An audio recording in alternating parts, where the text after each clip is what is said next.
యజ్జత్ కర్మ కరోమి తత్తదఖిలం శంభో తవారాధనం అనే మాట ఇక్కడ తెలుసుకోవాల్సింది. ఈ ఘాజీపూర్లో ఉన్నప్పుడే కొన్ని విశేషాలు జరిగాయి.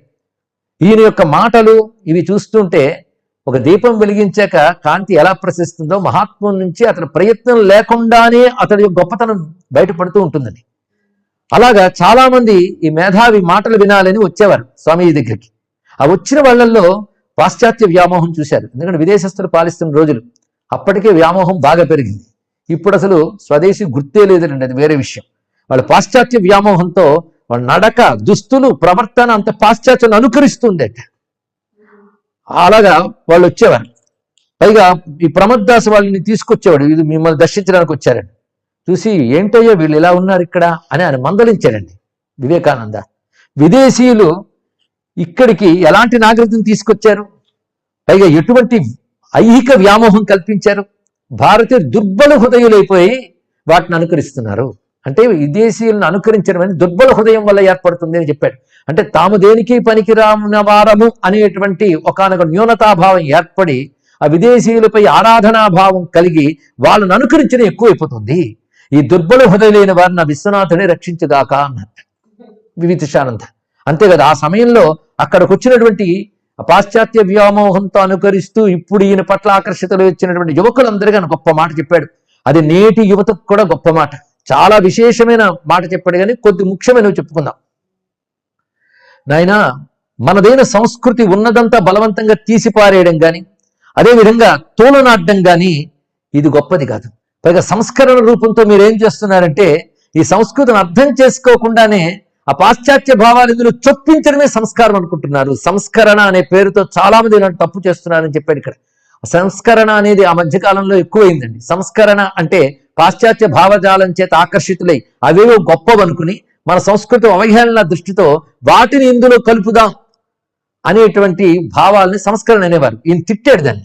సంస్కరణ ఎవరికి అధికారం ఉంటుంది, ఎవడు సాక్షాత్కారం అనే అనుభవం పొందుతాడో వాడికే సంస్కరించే అధికారం ఉంటుంది తప్ప పైపైన ఆలోచనలతో మన సంస్కృతి లోతును అర్థం చేసుకోలేక ఇంకొక దానిపై వ్యామోహంతో దీన్ని మార్చాలని ప్రయత్నించే సంస్కరణ కాదు. ముందు మీరు ప్రేమ సహనం నేర్చుకోండి, విద్యను నేర్చుకోండి. విద్య అంటే మనదైనటువంటి గొప్పతనం గురించి తెలుసుకోవడం. పై హిందూ మతం నీతి విరుద్ధమైనది కాదు సుమా, దానిలో లోతుగా మునగండి, దాని మహత్యాన్ని మీరు అనుభవించండి. కళ్ళు మూసుకుని పాశ్చాత్య సంస్కృతికి, వాళ్ళ వ్యవహారాలకి, అట్టహాసాలకు, మెరుగులకి బానిసలైపోతున్నారు. ఈ భావం విడిచిపెట్టండి. మీ మాతృదేశం గురించి అధ్యయనం చేయండి.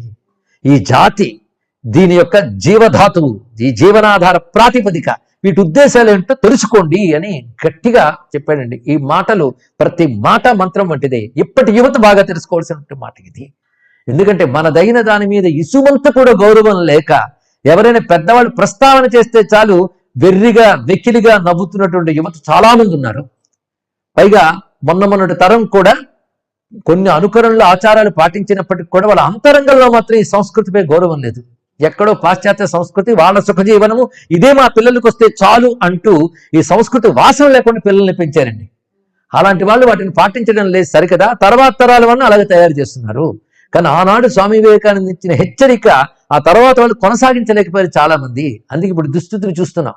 అందుకే ఆనాటి వివేకానంద యొక్క గంభీరమైన స్వరం నేడు భారతీయుల గుండెల్లో ప్రతిధ్వనించాలి. ఆ వాక్యాలన్నీ అందుకుని తర్వాత తరానికి అందించాలి. అందుకే ఈ ప్రవచన రూపంలో వాటిని స్మరించుకోవడం. అంతేకాదు భారతదేశ ఆదర్శాలు, వీటి యొక్క సన్నివేశాలు మహత్తరమైనవి తెలుసుకోండి. అవి మహత్తరం కావనే భావంలో మీరు అందరూ ఉండిపోతున్నారు. ఆలోచించి తెలుసుకోండి. దేశం పేదరికంలో ఉంది ప్రస్తుతం. ఎందువల్ల?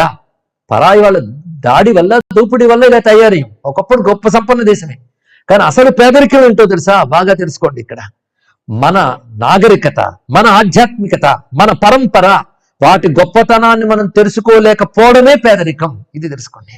మనల్ని మనం అవగతం చేసుకున్నప్పుడు, మనల్ని మనం గ్రహించినప్పుడు మన సమస్యలన్నీ తీరిపోతాయి. ఇది ఆయన చెప్పిన గొప్ప సందేశం. మనదైనటువంటి స్వాభావికమైన పరంపర గొప్పతనాన్ని మనం గుర్తించి గర్వభావం అనుభవించి దాన్ని నిలుపుకోవాలని ప్రయత్నం చేసినప్పుడు భౌతిక సమస్యలు కానీ, నైతిక సమస్యలు కానీ అన్నీ పరిష్కరింపబడతాయి. అది తెలుసుకోవాలి. ఆ ఘాజీపూర్లో ఉన్నప్పుడు ఈయన ఇలాంటి మాటలతో ప్రేరణ కలిగించేవారు. అప్పుడు కొంతమంది పాశ్చాత్యులు భారతదేశం అంతే వాళ్ళ పాలన ఉంది కనుక కొందరు పాశ్చాత్యులు ఉండేవారు.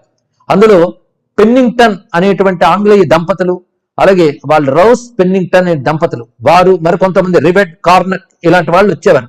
వచ్చి వీరు చెప్పే మాటలు వినేవారు. ఎందుకంటే వాళ్ళందరూ భారతదేశం పట్ల ఏర్పరచుకున్న అభిప్రాయం ఎవరి వల్ల ఏర్పరచుకున్నారంటే, ఒకటి క్రైస్తవ మిషనరీస్.